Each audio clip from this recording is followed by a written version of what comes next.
Assalamualaikum warahmatullahi wabarakatuh.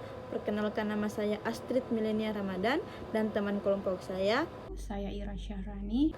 Kami akan mempresentasikan hasil diskusi makalah kami yang berjudul Konseling dan Psikoterapi Keluarga dalam Mengatasi Kekerasan dalam Rumah Tangga. Pengertian konseling.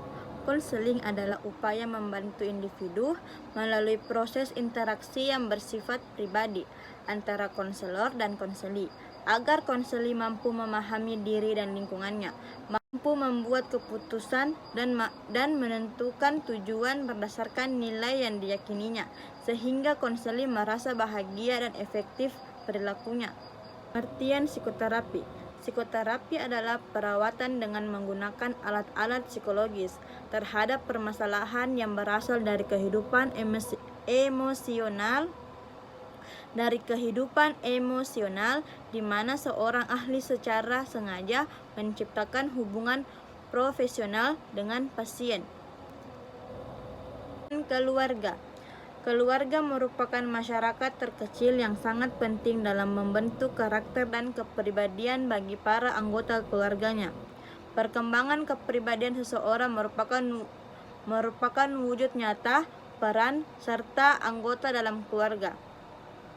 Keluarga merupakan hubungan atau interaksi antara dua orang atau lebih dan mempunyai ikatan darah. Pengertian bentuk-bentuk dan dampak terhadap kekerasan dalam rumah tangga.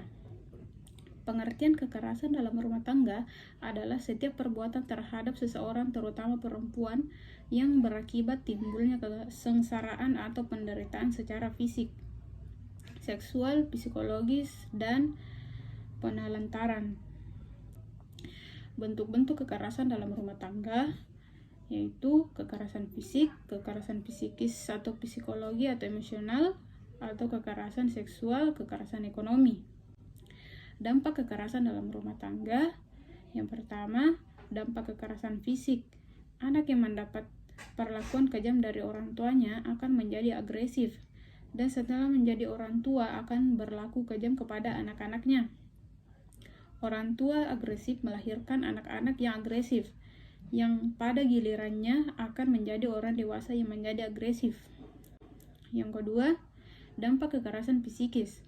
Menurut UNICEF, 1986 mengemukakan anak yang sering dimarahi orang tuanya, apalagi diikuti dengan penyiksaan, cenderung meniru perilaku buruk seperti bulimia nervosa atau memuntahkan makanan kembali, penyimpangan pola makan, anoreksia atau takut gemuk, kecanduan alkohol dan obat-obatan, dan memiliki dorongan bunuh diri.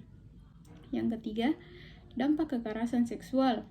Menurut Siti Zufatuni Mah 2013, di antara korban yang masih merasa dendam terhadap pelaku, takut menikah, merasa rendah diri, dan trauma akibat eksploitasi seksual meski kini mereka sudah dewasa atau bahkan sudah menikah.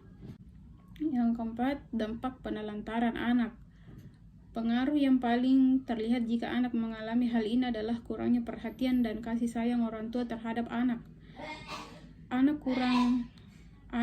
yang kurang kasih sayang dari orang tua menyebabkan berkembangnya perasaan tidak aman, gagal mengembangkan perilaku akrab, dan selanjutnya akan mengalami masalah penyelesaian diri pada masa yang akan datang. Berikut dampak kekerasan lainnya.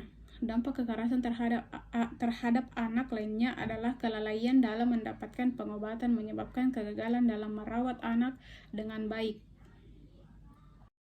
Konseling dan psikoterapi keluarga dalam mengatasi KDRT dan trauma KDRT. Konseling keluarga dalam mengatasi KDRT. Pengembangan raport, pengembangan apresiasi emosional, fase membina hubungan konseling keluarga, memperlancar tindakan positif. Dalam proses psikoterapi ataupun konseling, aktivitas yang dilakukan oleh psikolog meliputi membangun hubungan murni atau genuine yang bersifat memelihara hubungan antara terapis dan pasien atau klien. Membantu klien atau pasien melakukan eksplorasi diri dengan cara-cara psikologis. Konselor dan klien bekerja sama memecahkan masalah psikologis klien dan mengembangkan fungsi pribadi klien. Psikoterapi dalam mengatasi trauma KDRT. Asosiasi bebas, penafsiran, analisis mimpi, analisis resistensi, analisis transferensi. Baik, sekian dan terima kasih. Jika ada yang kurang dipahami, silakan bertanya.